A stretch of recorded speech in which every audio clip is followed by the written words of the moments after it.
back to the Wednesday Word.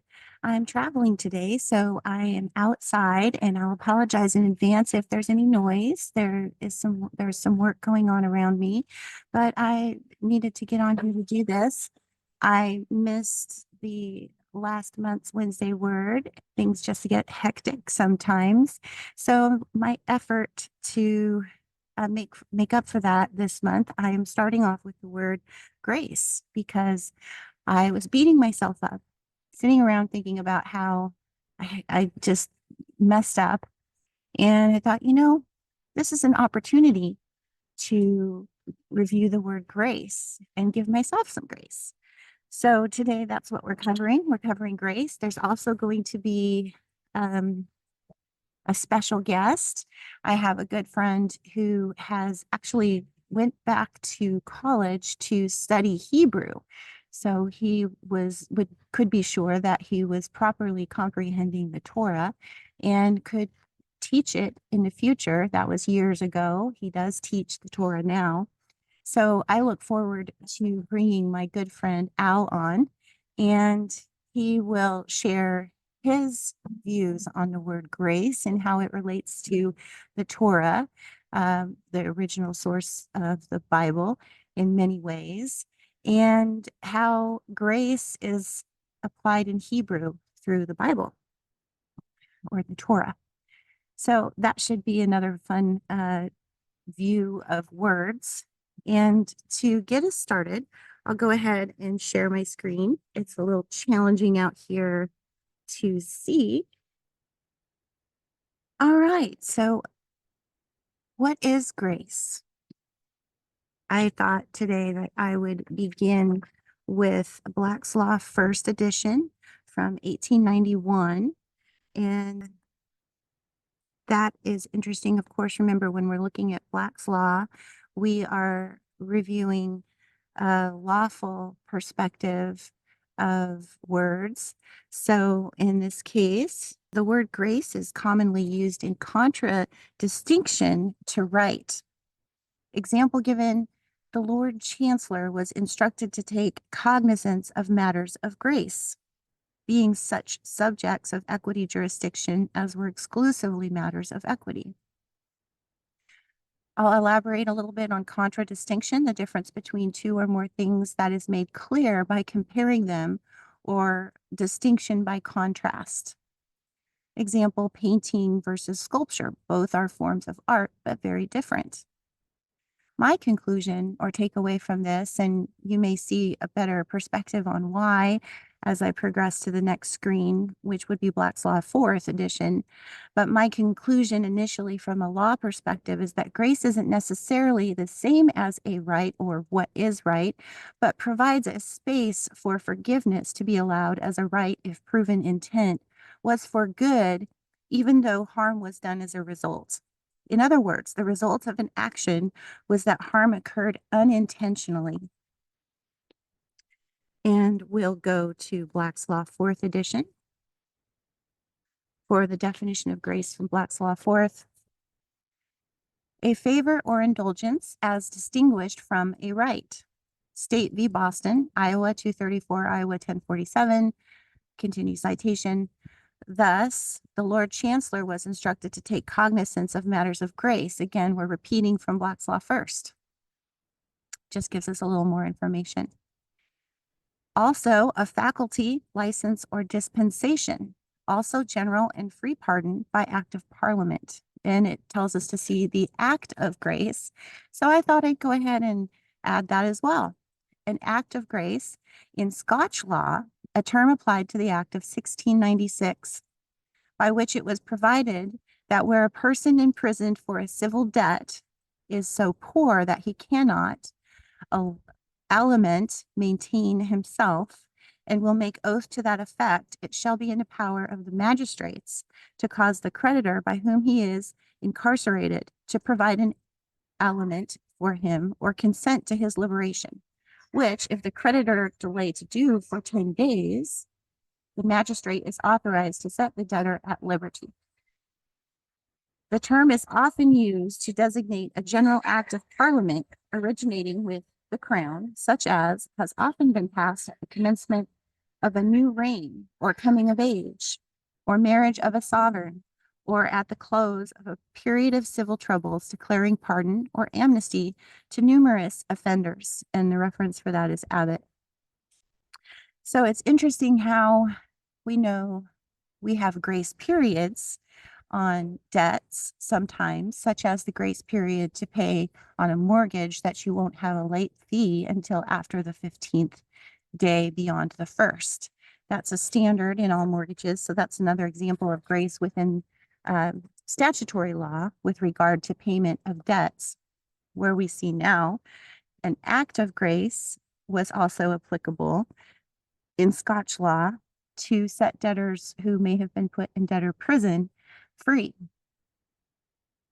Very interesting. And then we can go to the next slide, which is more commonly known references to the word grace, things we may be more familiar with. So the Merriam-Webster Online Dictionary as a noun, synonyms for grace: unmerited divine assistance given to humans for their regeneration or sanctification, a virtue coming from God, a state of sanctification enjoyed through divine assistance. In my case, I'll elaborate, I was simply letting myself off the hook, of course, for missing the May Wednesday word. The second definition under Merriam-Webster Online for grace as a noun: approval or favor. Archaically, mercy or pardon, which we saw in the Scotch law, or special favor, a privilege, which I don't think I've ever actually used grace in that specific terminology before, but it's interesting to note. Disposition to or an act or insistence of kindness, courtesy, or clemency. And I believe that that would be how I normally use the word grace. A temporary exemption or reprieve. Also, a charming or attractive trait or characteristic. Someone is graceful. And we move to the next slide. A pleasing appearance or effect. Charm as a synonym. So grace could be similar to having charm or being charming. Ease and suppleness, graceful meaning, of course, of movement or bearing. Also used as a title of address or reference for a duke, a duchess, or an archbishop. Very interesting. A short prayer at a meal, asking a blessing or giving thanks. We say grace before we eat, of course. Graces, plural, the sister goddess in Greek mythology, who are the givers of charm and beauty. Pardon me, goddesses, of course, is plural. A musical trill, turn, or appoggiatura. Interesting. I did not know that. A sense of property or propriety, pardon me, or right. Had the grace not to run for elective office. I have heard it used that way. The quality or state of being considerate or thoughtful.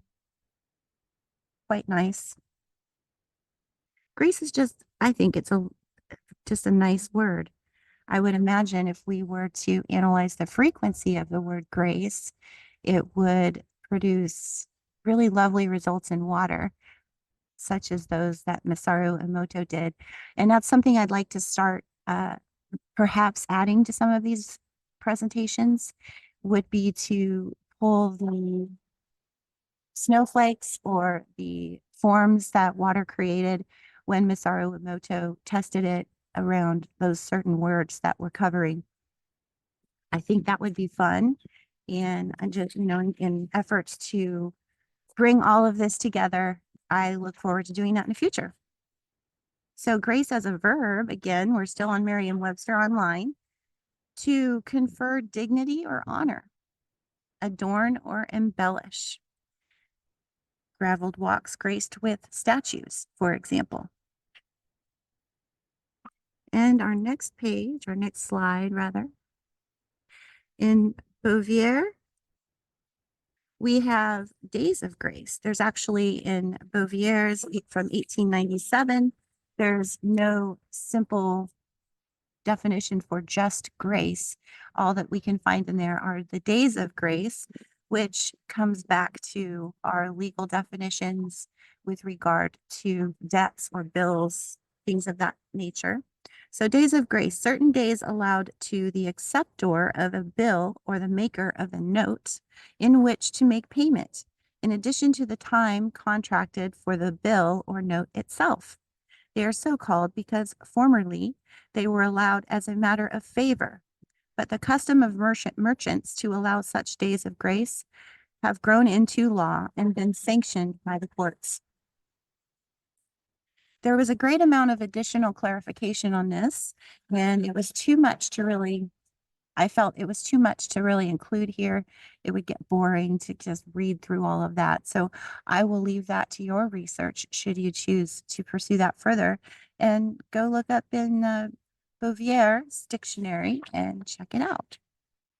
So at this time, that is what I have on grace. And here shortly, I will cut in the review of grace from the Hebrew perspective with my good friend Al. And I look forward to sharing that momentarily. Welcome, Al. And thank you so much for agreeing to come on the Wednesday Word. It's a Absolutely my pleasure. So I think a great place for us to start, since we're discussing grace today, but this is the first time you've been on the show, and you're the first guest that I've had. I would love to hear your elevator pitch. Yeah, so my elevator speech goes something like this. I do 4 things in my life. I beat children, I sell drugs, I human traffic, and I'm a cult leader. So you have to give me a little grace here so I could explain those to you. I am a martial arts instructor, and I primarily work with kids. So that's the beating of children. The selling of drugs, I sell a supplement called Juice Plus. And when doing that, I take all of those proceeds and use them to support an orphanage that I have in Uganda, Africa. And so that's the drug side of my life. The human trafficking, I about 5 years ago got connected into into the process of buying human beings, slaves, out of their slavery in a third world country. And so I don't keep them; they're not mine. I set them free. It's the good news. And but we buy them out of the slavery that they're caught up in, and then we give them new jobs. I like entrepreneurialism. We give them micro loans to create jobs for themselves and their families, and we radically change their lives in doing that. And then fourthly, I'm also a cult leader. I used to be a pastor for 17 years, and just these, went and spent 3 years at university at age 40. I collected lots of degrees when I was a young kid, but God called me back to university to study ancient languages, which is like kind of a joke on his part because I'm not a language guy. I'm like a math guy more than anything. And so I studied ancient Hebrew, Aramaic, Chaldean, all of these extinct languages and stuff, and had a blast doing that. Then I studied for 3 years in a local synagogue, learning culture and stuff. And so there were a lot of words that I ran into in the church that they had different definitions than the Bible did. And it created a lot of tension. So they gave me the left foot of fellowship, and I started my own church. So we have an online Bible study that we do. There's about 50 of us, and we have a great time doing word studies, Bible studies, whole books of the Bible, word by word. So it's kind of exciting to join you studying words today. And hopefully there's something we can share some insight and enlightenment on. I really love how your elevator speech fits perfectly with our subject matter, because that's one of the reasons I started the word study.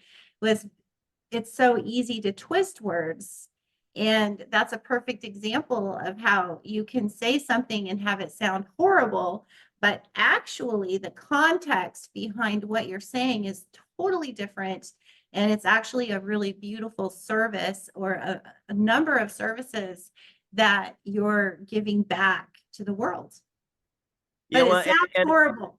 I honestly, I designed it to be provocative, right? So Yes. the idea is I've got 30 seconds in this elevator to tell someone what I do in a handshake, and they have to remember me. And when I say I beat children and sell drugs and human traffic, they remember that really well. But it's always, there's a good side to it, right? And there's the good news is attached to this. We're helping people and doing humanitarian work around the world. So Precisely. Yes. And you're so good at with your words. You're excellent with that. And I couldn't think of a better person to have on the show. So thank you. awesome. Well, tell me what we're going to do today. What are we Well, we're looking going at? to talk about grace. And so before you came on, I pre-recorded, some review of just general definitions, that some of the general definitions that most people are aware of. And then we also talked about some of the lawful and legal definitions around grace. And so that offers some contrast to, and hopefully it helps people get a little more excited about words and how different they can actually be from what we think they are. So I know we talked about what those were, a little before we started recording today. So did you have any thoughts as far as what does grace look like in the Bible, or in Hebrew and in other languages? So yeah, so all of these guys, Bouvier, Black, we talked about Webster's dictionary and stuff like that. Noah Webster was actually the greatest Hebrew scholar in America, in early America. Okay. Wow, I did not He know was the that. guy Thank you you. went to. Okay. That's why Webster's dictionary is actually very powerful in terms of Bible studies, because he connects those words to biblical meanings, right?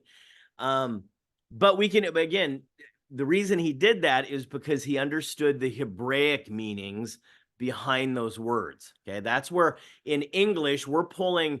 So the English language is really based on the Greek language. Okay. The Greek is actually based on Hebrew language. Okay. So it's a very long process there. So by the time it gets to us, we've went through thousands of years of development of words in different languages, and every language has what we call a different cosmology, a different context, a worldview, how they see things. So because we came from the Greeks, everything to us is about essentially is about nouns. Okay, we're really interested in nouns. Okay, but the ancients were interested in verbs.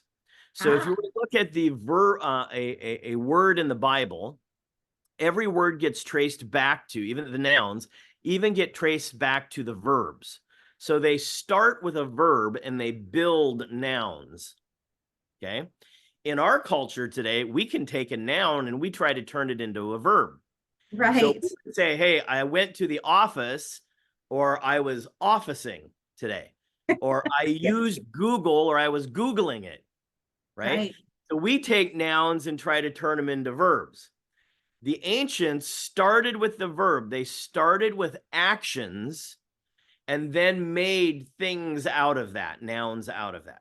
Okay. So they literally look 180 degrees differently at words than we do. You That, and I have talked a lot about trusts, right? yes.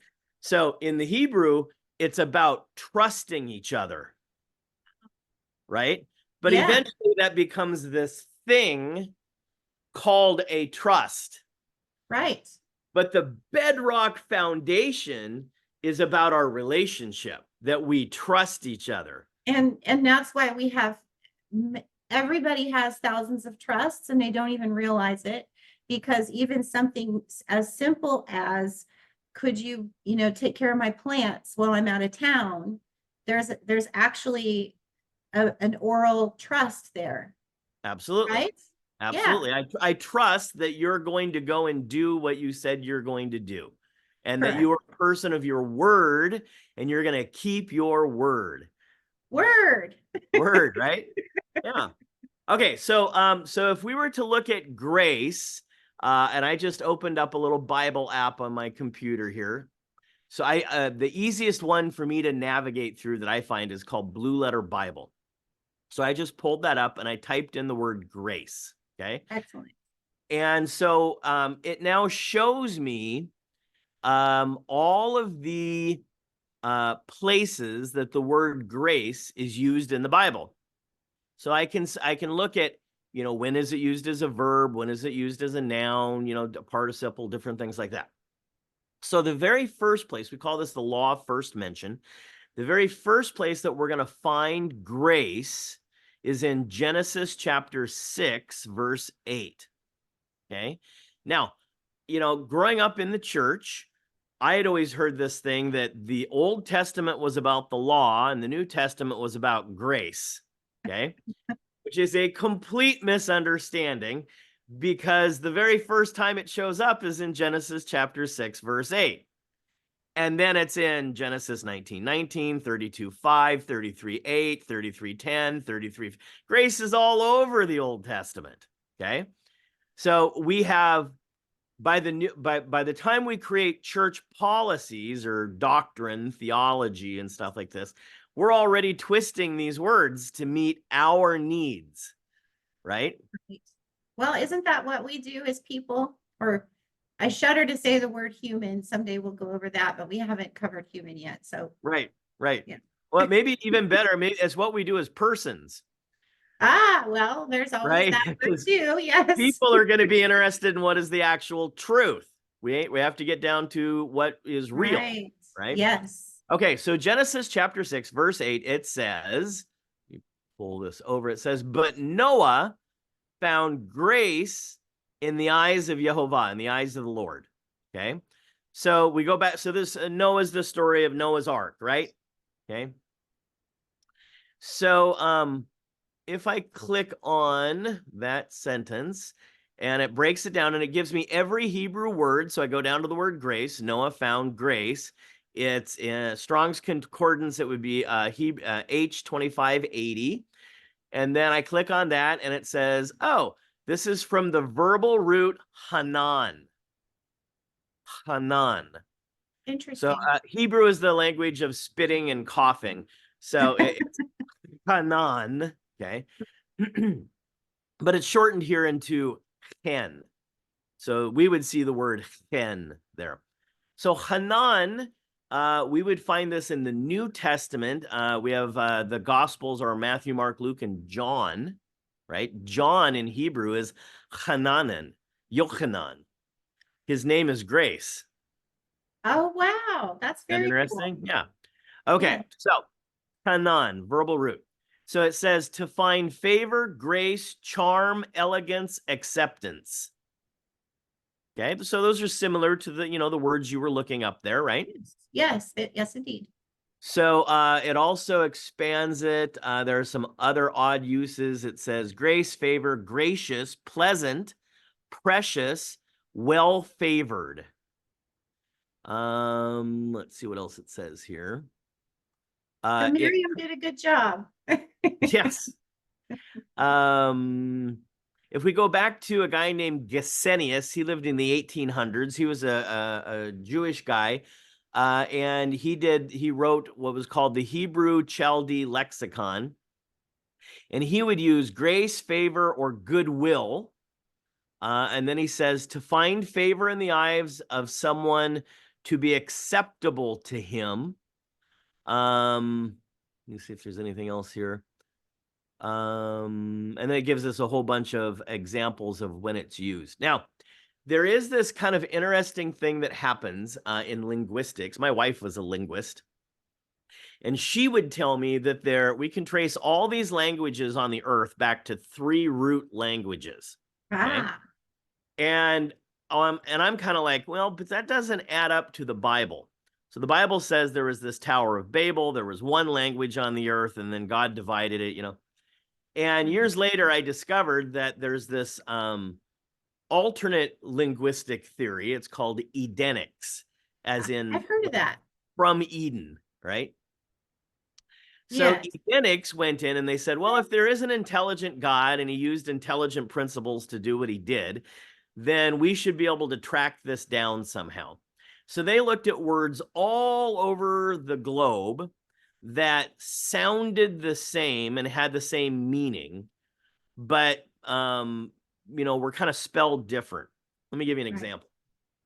So if we took the word shamar in Hebrew, SMR, and we looked in Japanese for a word that had the sound to it, and it had something to do with to guard or to protect. So shamar means to guard or to protect, okay, in Hebrew. Nice. So can you offhand think of a Japanese word, and I'm sure you know it, that has a shamar sound in it?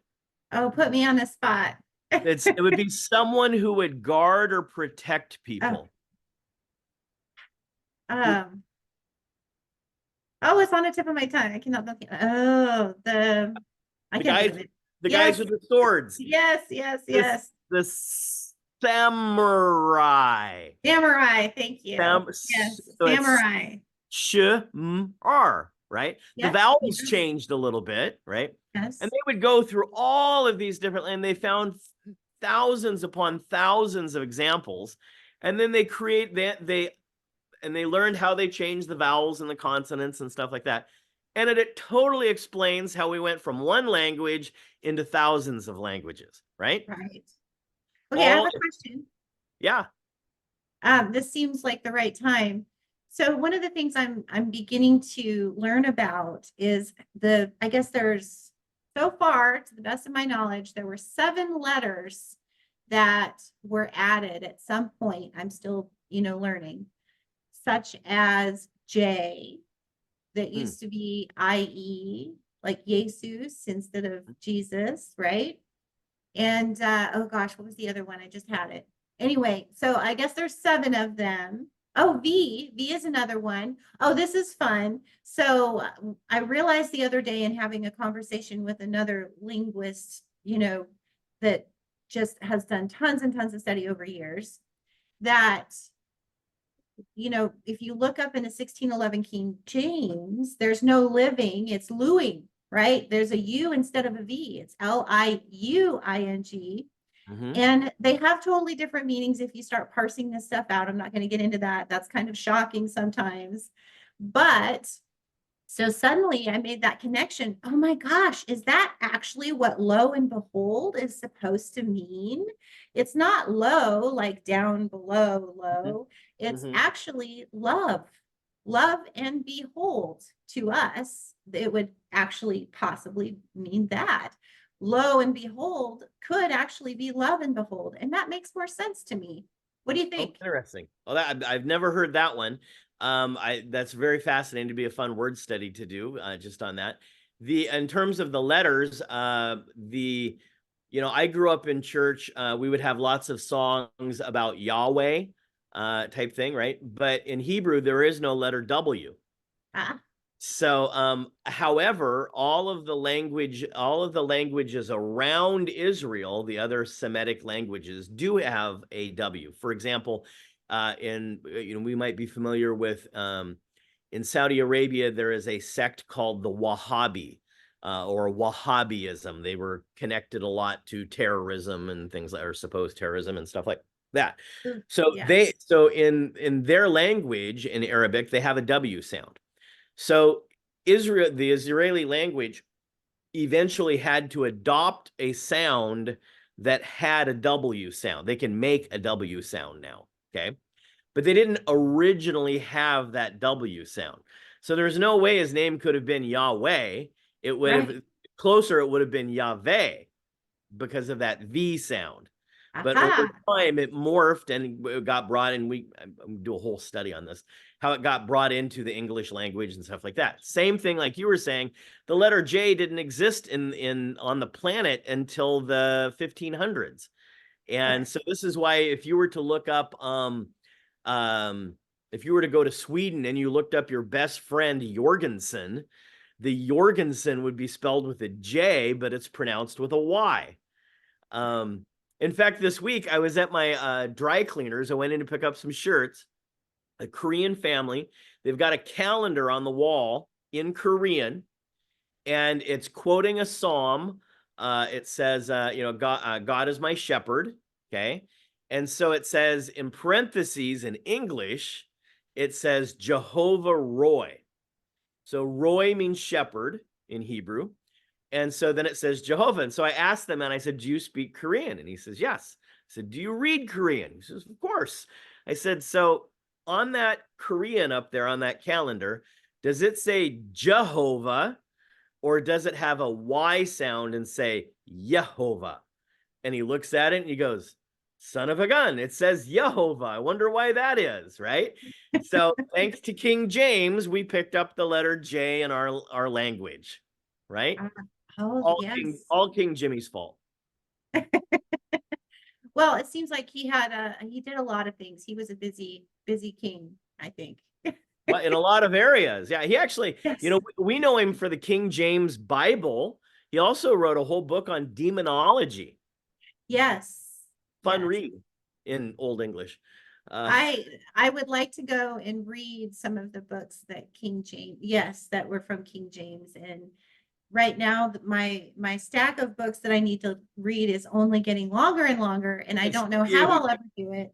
I really, I'm not a huge fan of all this technology. I see the positives and negatives of some of it that's really great, but I really hope that maybe the med beds will have like a download feature so I can just kind of, get these books by osmosis. Plug in like the Matrix. Right. Yeah. I don't want to look into the Matrix. But No. not the Matrix. Yeah, no, I understand. I'll stay on the land. Thank you. So let's head back to grace here for a second. So we talked about favor, grace, charm, elegance, acceptance. And that this comes from the verbal root hanan. So originally it was a verb. Verbs are all about function. Okay. Nouns are about form. So in our society and as enemies of the state and things like this, we become interested in forms. So form trumps function. And that's why nothing works anymore. Okay. Right. So, Yeah. So we have to get back to the functional meaning of all of this, right? Yes. So Noah, it says, found grace or favor in the eyes of the Lord. So I was downloading some notes here, and I want to make sure I get the right one. So one of the key places that we can see this used is in the story of the Exodus. So in Exodus, there's this kind of battle between Moses and Pharaoh, right?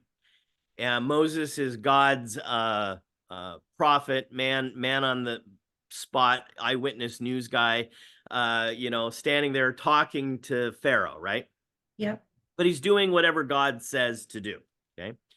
And so when that happens, it says that God hardens Pharaoh's heart, right? Yep. Whatever that means, okay? But God does something in Pharaoh's heart to really tick him off and send him down a course, okay? Right. But he also gives grace to the Egyptians. Wow, the Egyptians got grace. Well, Isn't good for that them. interesting? Okay, now, the end result of that, of God moving in the Egyptians' hearts, is that the Egyptians gave the Israelites all this gold and silver to take with them because they were going to need it later. God knew that. Right. So he puts grace on the Egyptians to give the Israelites gold and silver. Okay. Right. I want that blessing. Yeah, I mean, I'll take some of that. Just give me some gold and silver, right? Okay, so Noah got grace, Moses got grace. Okay, when we look at Yeshua, Yeshua is the personal representative of the Father on earth. Okay, he's an apostle. He's shaliach. He's the agent. He is the father's executor of the estate. Okay, he's the Perfect. trust protector, Yes. right? A successor. Okay, so he's now managing the trust on the earth, just like Moses was managing it back then. Okay, Very good. and so now Yeshua, the Son, has shown up. He's managing the trust, and he manages the trust in equity. So the word for equity in Hebrew, fairness, and English or French is righteousness. So he made judgments, he made rulings, he told people how to live their life in righteousness or equity. Okay. Ah, So in doing that, he was exhibiting, functioning in grace. that's beautiful. Isn't that great? And I have to say, I love how you put all that in there because it makes it super clear. Is, one of the things that I talk about a lot in this word study is it's trying to give people an idea of how different things are in the law versus regular, language or common language. And, just starting to become aware of these things. And I think that was so perfect because that shows us exactly how much of our law comes from biblical stuff, right? Biblical teachings. And I've said that before on my channel. And so thank you for supporting that in what you just clarified and explained. Well, and there are no kickbacks or anything like that. It's just I'm not getting money for saying that or anything like that. Right. The most of the early founding families were all Hebrew. They all studied Hebrew. Many of them have Hebrew on their gravestones. Right. Okay. Hebrew almost became our national language. Okay, there was a movement to make Hebrew the national language in America. Okay. Wow, I did not know that. Yeah. Well, as we've discovered, there's a lot in our history that has been kept from us, right? Yes. So when you realize that the construct that we've been taught, that law and grace are dichotomous, right? Really? And so it's either law. So the Old Testament was law. God did away with the law. And now we have grace. Ah, A dichotomy, right? does that sort of make sense then? Because my comprehension as far as when the jurisdiction of equity came in, it was kind of came in toward the end of the formation of the different jurisdictions. It was like a third thought. Maybe that's why. It was that transition within the Bible. Well, so think of we go back to King James time. We have common law, right? Okay. Yes. Well, one of the things that the reason chancery courts and equity courts were developed is because common law came across as harsh sometimes. Excuse me. Which explains equity is the law of grace in a way, sort of. Correct. So it's fairness, it's acting in righteousness, and that means that you have to be exhibiting and considering grace in the outcome, right? Right. So in common law, if there's, whatever the law was, if you broke it, you got punished, period. Yes. And whether there was extenuating circumstances or not, it was irrelevant to the decision of the court. Right. Okay. So, this is where we see, for example, Yeshua, Jesus, is brought before him. He's the judge. This woman caught in adultery. Okay. And he's sitting there and he's like, well, you haven't brought all the parties. Where's the guy? Right? Because they're both guilty. Right? So he has to then apply grace or equity into that situation. So he goes, okay, well, whichever one of you is without sin, you guys can cast the first stone. And, from the oldest to the youngest, they start walking away. Right. Okay, so, well, wait a second. Yeah, no, I'm a sinner too. Right? Let's start with that position. And lo and behold, at the end, there's no one there left to cast a stone. And he says, I'm not going to judge you either, then go away. Right? So That's equity perfect. rules the day. Righteousness rules the day. Indeed. Yeah. Yeah. But according to the law, yeah, she could be punished. Sure. Yeah. Cut off a hand, they stole some bread, or, oh, somebody poked an eye out. We gotta poke the other person's eye out. That's not very nice. That's not very Right. equitable. What about accidents? What about, whatever? They were starving and they needed some bread and they couldn't get any anywhere else. Yeah. Yeah. Yeah. We need to look out for each other, right? We have to be concerned with our neighbor, don't we? Yes. Yes. The golden rule, do unto others. Well, this has been just wonderful. And I like to keep the show shorter. So I want to have you back though. So I hope that you would be willing to do this again. Yeah, of course. Absolutely. Anytime. You let me know. Awesome. All right. Well, thanks again so much. And I hope you have a wonderful rest of your day. Thank you, Cassie. Take care. All right. See you next time. Bye. Bye.